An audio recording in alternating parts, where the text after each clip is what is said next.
नमः शिवाय शिवजी सदा सहाय। ओम नमः शिवाय गुरुजी सदा सहाय। ओम नमः शिवाय शिवजी सदा सहाय। ओम नमः शिवाय गुरुजी सदा सहाय। ओम नमः शिवाय शिवजी सदा सहाय। ओम नमः शिवाय गुरुजी सदा सहाय। ओम नमः शिवाय शिवजी सदा सहाय। ओम नमः शिवाय गुरुजी सदा सहाय। ओम नमः शिवाय शिवजी सदा सहाय। ओम नमः शिवाय गुरुजी सदा सहाय। गुरुजी के चरणों में कोटि कोटि प्रणाम करते हुए अपना माथा गुरुजी के चरणों में रख के प्रणाम करते हुए, उन्हें नाक रगड़ के प्रणाम करते हुए सभी संगत जी को जय गुरुजी। और संगत जी, अब मैं वेदेश्वर संहिता के 10वें अध्याय का वाचन करने जा रही हूँ, पाठन करने जा रही हूँ। कृपया इसे ध्यानपूर्वक सुनिए। और यह एक रास्ता है, यह एक तरीका है जिससे हम इस संसार जगत में रह कर के भी अपने जो हमने जाने अनजाने में कोई गलत कर्म दुष्कर्म किए हैं, पाप किए हैं, वो सब नष्ट करने का एक बहुत ही अच्छा तरीका है, सिर्फ़ और सिर्फ इसका श्रवण करना। तो आप ज़्यादा पूरा का पूरा स्वयं तो श्रवण कीजिए ही, साथ में ज़्यादा से ज़्यादा लोगों के बीच में इसे शेयर करके स्वयं भी पुण्य के भागी बनिए। तो मैं आरंभ करती हूँ वेदेश्वर संहिता का 10वां अध्याय। विषय है सृष्टि स्थिति आदि 5 कृत्यों का प्रतिपादन, प्रणव एवं पंचाक्षर मंत्र की महत्ता, ब्रह्मा विष्णु द्वारा भगवान शिव की स्तुति तथा उनका अंतर्ध्यान होना। ब्रह्मा और विष्णु बोले, हे प्रभु, हम दोनों को सृष्टि आदि 5 कृत्यों का लक्षण बताइए। शिव जी बोले, मेरे कृत्यों को समझना अत्यंत गहन है, तथापि मैं कृपा पूर्वक तुम दोनों को उनके विषय में बता रहा हूँ। हे ब्रह्मा और अच्युत, सृष्टि स्थिति संहार तिरोभाव और अनुग्रह, ये 5 ही मेरे जगत संबंधी कार्य हैं जो नित्य सिद्ध हैं।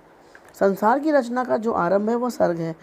मुझसे पालित होकर सृष्टि का सुस्थिर रूप से रहना ही उसकी स्थिति कहा गया है, उसका विनाश ही संहार है, प्राणों का उत्क्रमण ही तिरोभाव है, इन सबसे छुटकारा मिल जाना ही मेरा अनुग्रह है। इस प्रकार मेरे 5 कृत्य हैं।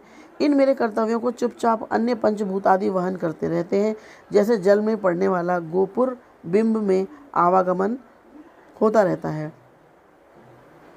सृष्टि आदि जो 4 कृत्य हैं वे संसार का विस्तार करने वाले हैं। 5वां कृत्य अनुग्रह मोक्ष का हेतु है, वह सदा मुझ में ही अचल भाव से स्थिर रहता है। मेरे भक्तजन इन 5 कृत्यों को 5 भूतों में देखते हैं। सृष्टि भूतल में, स्थिति जल में, संहार अग्नि में, तिरोभाव वायु में और अनुग्रह आकाश में स्थित है। पृथ्वी से सबकी सृष्टि होती है, जल से सबकी वृद्धि होती है, आग सबको जला देती है, वायु सबको एक स्थान से दूसरे स्थान को ले जाती है और आकाश सबको अनुग्रहित करता है। यह विद्वान पुरुषों को जानना चाहिए। इन 5 कृत्यों का भार वहन करने के लिए ही मेरे 5 मुख हैं। 4 दिशाओं में 4 मुख हैं और इनके बीच में 5वां मुख है। हे पुत्रों, तुम दोनों ने तपस्या करके प्रसन्न हुए मुझ परमेश्वर से भाग्यवश सृष्टि और स्थिति नामक 2 कृत्य प्राप्त किए हैं। ये दोनों तुम्हें बहुत प्रिय हैं। इसी प्रकार मेरे विभूति स्वरूप रुद्र और महेश्वर ने 2 अन्य उत्तम कृत्य संहार और तिरोभाव मुझसे प्राप्त किए हैं, परंतु अनुग्रह नामक कृत्य कोई नहीं पा सकता। उन सभी पहले के कर्मों को तुम दोनों ने समयानुसार भुला दिया। रुद्र और महेश्वर अपने कर्मों को नहीं भूले हैं, इसलिए मैंने उन्हें अपनी समानता प्रदान की है। वे रूप, वेश, कृत्य, वाहन, आसन और आयुध आदि में मेरे समान ही हैं।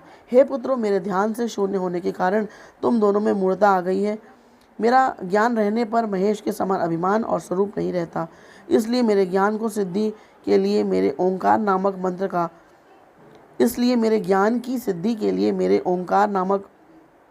मंत्र का तुम दोनों जप करो। यह अभिमान को दूर करने वाला है।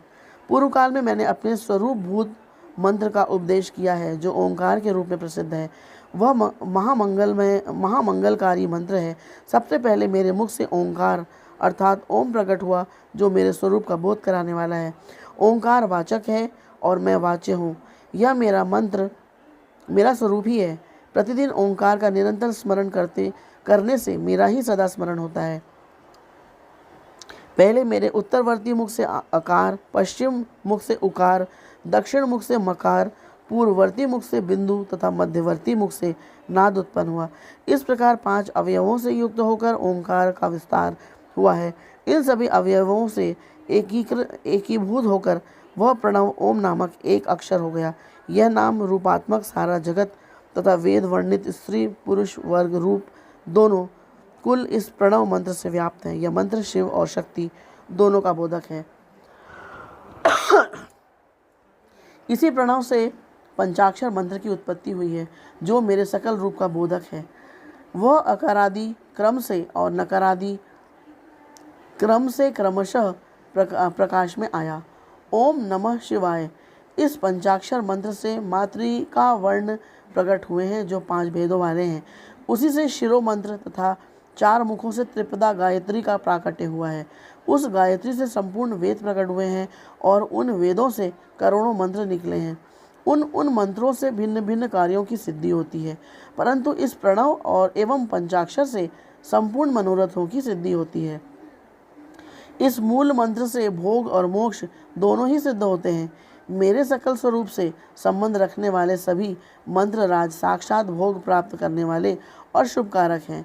नंदिकेश्वर बोले, तदनंतर जगदम्बा पार्वती के साथ बैठे हुए गुरुवर महादेव जी ने उत्तराभिमुख बैठे हुए ब्रह्मा और विष्णु को पर्दा करने वाले वस्त्र से आच्छादित करके उनके मस्तक पर अपना कर कमल रखकर धीरे धीरे उच्चारण करके उन्हें उत्तम मंत्र का उपदेश दिया।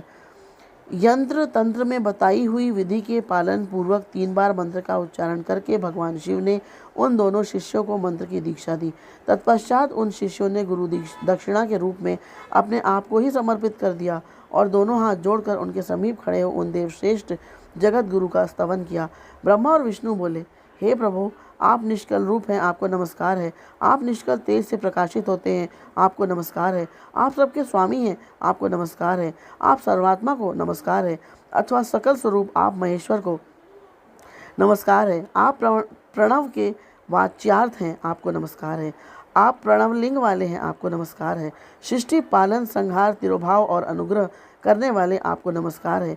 आपके 5 मुख हैं, आपको नमस्कार है। आप पंच ब्रह्म स्वरूप 5 कृत्य वाले, आपको नमस्कार है। आप सबके आत्मा हैं, ब्रह्म हैं। आपके गुण और आपकी शक्तियाँ अनंत हैं, आपको नमस्कार है। आपके सकल और निष्कल 2 रूप हैं। आप सद्गुरु एवं शंभु हैं, आपको नमस्कार है। इन पद्यों द्वारा अपने गुरु महेश्वर की स्तुति करके ब्रह्मा और विष्णु ने उनके चरणों में प्रणाम किया। ईश्वर बोले, हे वत्सो, मैंने तुम दोनों से सारा तत्व कहा और दिखा दिया है। तुम दोनों देवी के द्वारा उपदिष्ट प्रणव अर्थात ओम, जो मेरा ही स्वरूप है, का निरंतर जाप करो। इसके जप से ज्ञान, स्थिर भाग्य सब कुछ सदा के लिए प्राप्त हो जाता है। आर्द्रा नक्षत्र से युक्त चतुर्दशी को प्रणव का जप किया जाए तो यह अक्षय फल देने वाला होता है। सूर्य की संक्रांति से युक्त महा आर्द्रा नक्षत्र में एक बार किया हुआ प्रणव जप कोटि गुने जप का फल देता है। मृगशिरा नक्षत्र का अंतिम भाग तथा पुनर्वसु का आदि भाग पूजा, होम और तर्पण आदि के लिए सदा आर्द्रा के समान ही होता है। यह जानना चाहिए। मेरा या मेरे लिंग का दर्शन प्रभात काल में ही, प्रातः तथा संगव अर्थात मध्याह्न के पूर्व काल में करना चाहिए। मेरे दर्शन पूजन के लिए चतुर्दशी तिथि निशीथ व्यापिनी अथवा प्रदोष व्यापिनी लेनी चाहिए, क्योंकि परिवर्तनी अमावस्या तिथि से संयुक्त चतुर्दशी की ही प्रशंसा की जाती है। पूजा करने वालों के लिए मेरी मूर्ति तथा लिंग दोनों समान है, फिर भी मूर्ति की अपेक्षा लिंग का स्थान श्रेष्ठ है। इसलिए मुमुक्षु पुरुषों को चाहिए कि वे वेर अर्थात मूर्ति से भी श्रेष्ठ समझकर लिंग का ही पूजन करें। लिंग का ओंकार मंत्र से और वेर का पंचाक्षर मंत्रों से पूजन करना चाहिए। शिवलिंग की स्वयं ही स्थापना करके अथवा दूसरों से भी स्थापना करवाकर उत्तम द्रव्यमय उपचारों से पूजन करनी चाहिए। इससे मेरा पद सुलभ हो जाता है। इस प्रकार उन दोनों शिष्यों को उपदेश देकर भगवान शिव वहीं अंतर्ध्यान हो गए। इति श्री शिव महापुराणे प्रथमायाम विदेशो संहितायाम ओंकारोपदेश वर्णनम नाम 10वां अध्याय। इस प्रकार श्री शिव महापुराण के अंतर्गत प्रथम विदेशो संहिता में ओंकार उपदेश का वर्णन नामक 10वां अध्याय पूर्ण हुआ। ओम नमः शिवाय। शिवजी सदा सहाय। ओम नमः शिवाय। गुरुजी सदा सहाय। ओम नमः शिवाय। शिवजी सदा सहाय। ओम नमः शिवाय। गुरुजी सदा सहाय। ओम नमः शिवाय। शिवजी सदा सहाय। ओम नमः शिवाय। गुरुजी सदा सहाय। गुरुजी के चरणों में कोटि कोटि प्रणाम। अपना माथा रख के प्रणाम करती हूँ, नाक रगड़ के प्रणाम करती हूँ। सभी संगत जी को जय गुरु जी। और आज मैं श्री शिव महापुराण के विदेशर संहिता के 11वें अध्याय का पठन और वाचन करने जा रही हूँ। कृपया इसे ध्यानपूर्वक सुनिए और ज़्यादा से ज़्यादा लोगों के बीच में इसे पहुँचाने का प्रयास कीजिए। विषय है शिवलिंग की स्थापना, उसके लक्षण और पूजन की विधि का वर्णन तथा शिव पद की प्राप्ति कराने वाले सत्कर्मों का विवेचन। ऋषिगण बोले, हे सूत जी, शिवलिंग की स्थापना कैसे करनी चाहिए, उसका लक्षण क्या है, काल में तथा उसकी पूजा कैसे करनी चाहिए, किस देश काल में करनी चाहिए और किस द्रव्य के द्वारा उसका निर्माण होना चाहिए। सूत जी बोले, हे महर्षियों, मैं आप लोगों के लिए इस विषय का वर्णन करता हूँ, ध्यान देकर समझिए। अनुकूल एवं शुभ समय में किसी पवित्र तीर्थ में अथवा नदी आदि के तट पर अपनी रुचि के अनुसार ऐसी जगह शिवलिंग की स्थापना करनी चाहिए जहाँ नित्य पूजन हो सके। पार्थिव द्रव्य से, जलमय द्रव्य से अथवा धातुमय पदार्थ से अपनी रुचि के अनुसार कल्पोक्त लक्षणों से युक्त शिवलिंग का निर्माण करके उसकी पूजा करने से उपासक को उस पूजन का पूरा पूरा फल प्राप्त होता है। संपूर्ण शुभ लक्षणों से युक्त शिवलिंग तत्काल पूजा का फल देने वाला होता है। यदि चल प्रतिष्ठा करनी हो तो इसके लिए छोटा सा शिवलिंग, और यदि अचल प्रतिष्ठा करनी हो तो स्थूल शिवलिंग श्रेष्ठ माना गया है। उत्तम लक्षणों से युक्त पीठ सहित शिवलिंग की स्थापना करनी चाहिए। शिवलिंग का पीठ मंडलाकार, गोल, चौकोर, त्रिकोण अथवा खड़वांग के आकार का, ऊपर गोल तथा आगे लंबा होना चाहिए। ऐसा लिंग पीठ महान फल देने वाला होता है। पहले मिट्टी, प्रस्तर आदि से अथवा लोहे आदि से शिवलिंग का निर्माण करना चाहिए। जिस द्रव्य से शिवलिंग का निर्माण हो उसी से उसका पीठ भी बनाना चाहिए। यही स्थावर अर्थात अचल प्रतिष्ठा वाले शिवलिंग की विशेष बात है। चर अर्थात चल प्रतिष्ठा वाले शिवलिंग में भी लिंग और पीठ का एक ही उपादान होना चाहिए, किंतु बाण लिंग के लिए यह नियम नहीं है। लिंग की लंबाई निर्माणकर्ता के 12 अंगुल के बराबर होनी चाहिए। ऐसा ही शिवलिंग उत्तम कहा गया है। इसमें कम लंबाई हो तो फल में कमी आ जाती है, अधिक हो तो कोई दोष नहीं है। चरलिंग में भी वैसा ही नियम है। उसकी लंबाई कम से कम कर्ता के 1 अंगुल के बराबर होनी चाहिए। पहले शिल्पशास्त्र के अनुसार एक विमान या देवालय बनवाएं जो देवगणों की मूर्तियों से अलंकृत हो। उसका गर्भगृह बहुत ही सुंदर, सुदृढ़ और दर्पण के समान स्वच्छ हो। उसे 9 प्रकार के रत्नों से विभूषित किया गया हो। उसमें पूर्व और पश्चिम दिशा में 2 मुख्य द्वार हो। जहाँ शिवलिंग की स्थापना करनी हो उस स्थान में गर्त में नीलम, लाल रत्न, वैदूर्य, श्याम रत्न, मरकत, मोती, मूंगा, गोमेद आदि और हीरा, इन 9 रत्नों को तथा अन्य महत्वपूर्ण द्रव्यों को वैदिक मंत्रों के साथ छोड़ें। सद्योजात आदि 5 वैदिक मंत्रों द्वारा शिवलिंग का 5 स्थानों में क्रमशः पूजन करके अग्नि में हविष्य की अनेक आहुतियाँ दें और परिवार सहित मेरी पूजा करके गुरु स्वरूप आचार्य को धन तथा भाई बंधुओं को अभिलषित वस्तुओं से संतुष्ट करें। याचकों को जड़, सुवर्ण, गृह एवं भू संपत्ति तथा चेतन, गौ आदि वैभव प्रदान करें। स्थावर जंगम सभी जीवों को यत्नपूर्वक संतुष्ट करके एक गड्ढे में सुवर्ण तथा 9 प्रकार के रत्न भरकर सद्योजातादि वैदिक मंत्रों का उच्चारण करके परम कल्याणकारी महादेव जी का ध्यान करें। तत्पश्चात नाद घोष से युक्त महामंत्र ओंकार का उच्चारण करके उक्त गड्ढे में शिवलिंग की स्थापना करके उसे पीठ से संयुक्त करें। इस प्रकार पीठयुक्त लिंग की स्थापना करके उसे नित्य लेप, दीर्घ काल तक टिके रहने वाले मसाले से जोड़कर स्थिर करें। इसी प्रकार वहाँ पंचाक्षर मंत्र से परम सुंदर वेर अर्थात मूर्ति की भी स्थापना करनी चाहिए। सारांश यह है कि भूमि संस्कार आदि की सारी विधि जैसी लिंग प्रतिष्ठा के लिए कही गई है, वैसे ही वेर अर्थात मूर्ति प्रतिष्ठा के लिए भी समझनी चाहिए। अंतर इतना ही है कि लिंग प्रतिष्ठा के लिए प्रणव मंत्र के उच्चारण का विधान है, परंतु वेर की प्रतिष्ठा पंचाक्षर मंत्र से करनी चाहिए। जहाँ लिंग की प्रतिष्ठा हुई है वहाँ उत्सव के लिए और बाहर सवारी निकालने आदि के निमित्त वेर अर्थात मूर्ति को रखना आवश्यक है। वेर को बाहर से भी लिया जा सकता है, उसे गुरुजनों से ग्रहण करें। बाह्य वेर वही लेने योग्य है जो साधु पुरुषों द्वारा पूजित हो। इस प्रकार लिंग में और वेर में भी की हुई महादेव जी की पूजा शिवपद प्रदान करने वाली होती है। स्थावर और जंगम के भेद से लिंग भी 2 प्रकार का कहा गया है। वृक्ष, लता आदि को स्थावर लिंग कहते हैं और कृमि, कीट आदि को जंगम लिंग। सींचने आदि के द्वारा स्थावर लिंग की सेवा करनी चाहिए और जंगम लिंग को आहार एवं जल आदि देकर तृप्त करना उचित है। उन स्थावर जंगम जीवों को सुख पहुँचाने में अनुरक्त होना भगवान शिव का पूजन है, ऐसा विद्वान पुरुष मानते हैं। इस प्रकार चराचर जीवों को ही भगवान शंकर के प्रतीक मानकर उनका पूजन करना चाहिए। सभी पीठ परा प्रकृति जगदम्बा का स्वरूप है और समस्त शिवलिंग चैतन्य स्वरूप हैं। जैसे भगवान शंकर देवी पार्वती को गोद में बिठाकर विराजते हैं, उसी प्रकार यह शिवलिंग सदा पीठ के साथ ही विराजमान होता है। इस तरह महालिंग की स्थापना करके विविध उपचारों द्वारा उसका पूजन करें। अपनी शक्ति के अनुसार नित्य पूजन करनी चाहिए तथा देवालय के पास ध्वजारोपण आदि करना चाहिए। इस प्रकार साक्षात शिव का पद प्रदान करने वाले लिंग की स्थापना करें अथवा चर लिंग में षोडशोपचारों द्वारा यथोचित रीति से क्रमशः पूजन करें। यह पूजन भी शिव पद प्रदान करने वाला है। आवाहन, आसन, अर्घ्य, पाद्यांग, आचमन, अभ्यंग पूर्वक स्नान, वस्त्र, गंध, पुष्प, धूप, दीप, नैवेद्य, तांबूल, समर्पण, नीराजन, नमस्कार और विसर्जन, ये 16 उपचार हैं। अथवा अर्घ्य से लेकर नैवेद्य तक विधिवत पूजन करें। अभिषेक, नैवेद्य, नमस्कार और तर्पण, ये सब यथाशक्ति नित्य करें। इस तरह किया हुआ शिव का पूजन शिवपद की प्राप्ति कराने वाला होता है।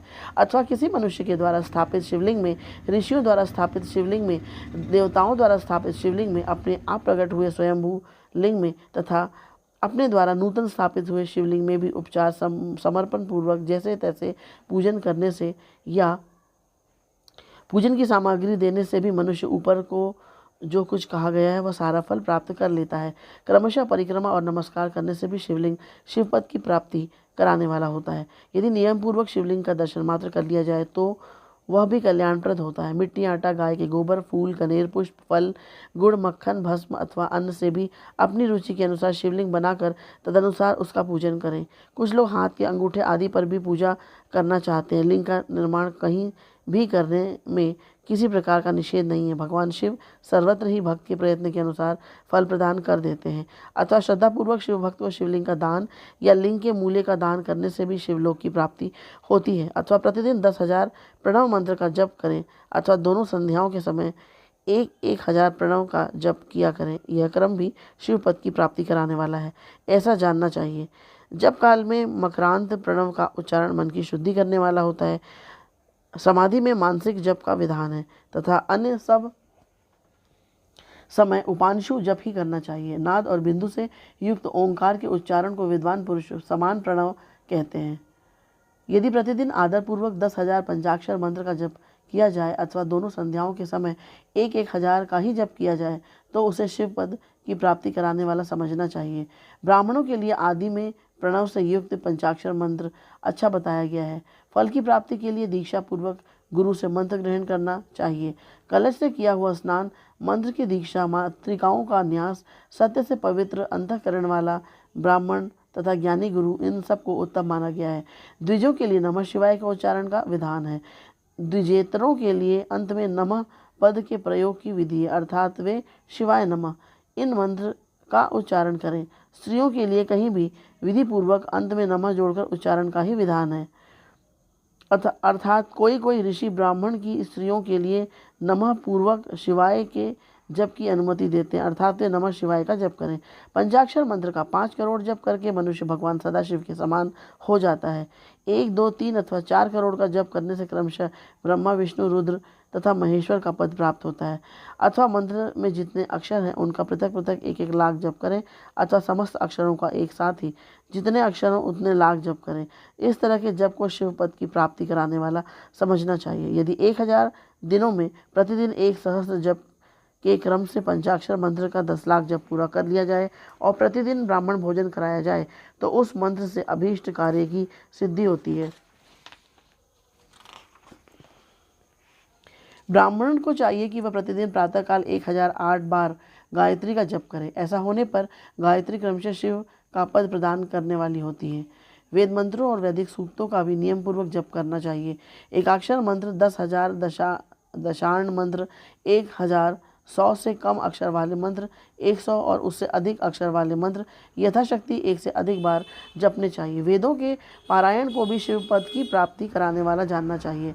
अन्यान्य जो बहुत से मंत्र हैं उनका भी जितने अक्षर हो उतने लाख जप करना चाहिए। एकाक्षर मंत्रों को उसी प्रकार करोड़ की संख्या में जपना चाहिए। अधिक अक्षर वाले मंत्र 1000 की संख्या में भक्तिपूर्वक जपने चाहिए। इस प्रकार जो यथाशक्ति जप करता है वह क्रमशः शिव पद प्राप्त कर लेता है। अपनी रुचि के अनुसार किसी एक मंत्र को अपनाकर मृत्यु पर्यंत प्रतिदिन उसका जप करना चाहिए अथवा ओम इस मंत्र का प्रतिदिन 1 सहस्त्र जप करना चाहिए। ऐसा करने पर भगवान शिव की आज्ञा से संपूर्ण मनोरथों की सिद्धि होती है। जो मनुष्य भगवान शिव के लिए फुलवाड़ी या बगीचे आदि लगाता है तथा शिव के सेवा कार्य के लिए मंदिर में झाड़ने बुहारने आदि की व्यवस्था करता है, वह इस पुण्य कर्म को करके शिव पद प्राप्त कर लेता है। भगवान शिव के जो काशी आदि क्षेत्र हैं उनमें भक्तिपूर्वक नित्य निवास करें। वे जड़ चेतन सभी को भोग और मोक्ष देने वाले होते हैं। अतः विद्वान पुरुष को भगवान शिव के क्षेत्र में मृत्यु पर्यंत निवास करना चाहिए। मनुष्यों द्वारा स्थापित शिवलिंग से चारों ओर 100 हाथ तक पुण्य क्षेत्र कहा गया है।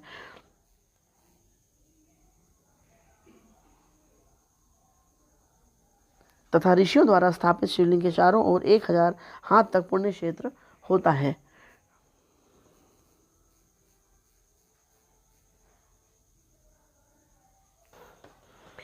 इसी प्रकार देवताओं द्वारा स्थापित शिवलिंग के चारों ओर भी 1000 हाथ तक पुण्य क्षेत्र समझना चाहिए। स्वयंभू लिंग के चारों ओर तो 1000 धनुष अर्थात 4000 हाथ तक पुण्य क्षेत्र होता है। पुण्य क्षेत्र में स्थित बावड़ी, कुआं और पोखरे आदि को शिवगंगा समझना चाहिए। भगवान शिव का ऐसा ही वचन है। वहाँ स्नान दान और जप करके मनुष्य भगवान शिव को प्राप्त कर लेता है।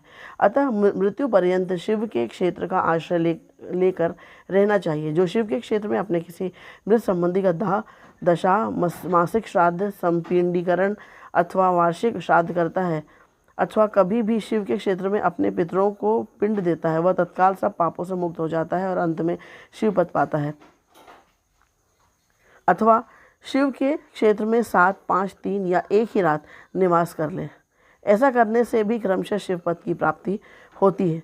लोक में अपने अपने वर्ण के अनुसार सदाचार का पालन करने से भी मनुष्य शिव पद को प्राप्त कर लेता है। वर्णानुकूल आचरण से तथा भक्ति भाव से वह अपने सत्कर्म का अतिशय फल पाता है। कामना पूर्वक किए हुए अपने कर्म के अभीष्ट फल को शीघ्र ही पा लेता है।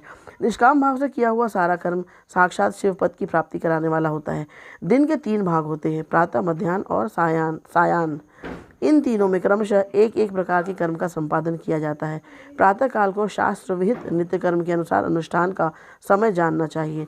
मध्याह्न काल सकाम कर्म के लिए उपयोगी है तथा सायं काल शांति कर्म के लिए उपयुक्त है, ऐसा जानना चाहिए। इसी प्रकार रात्रि में भी समय का विभाजन किया गया है।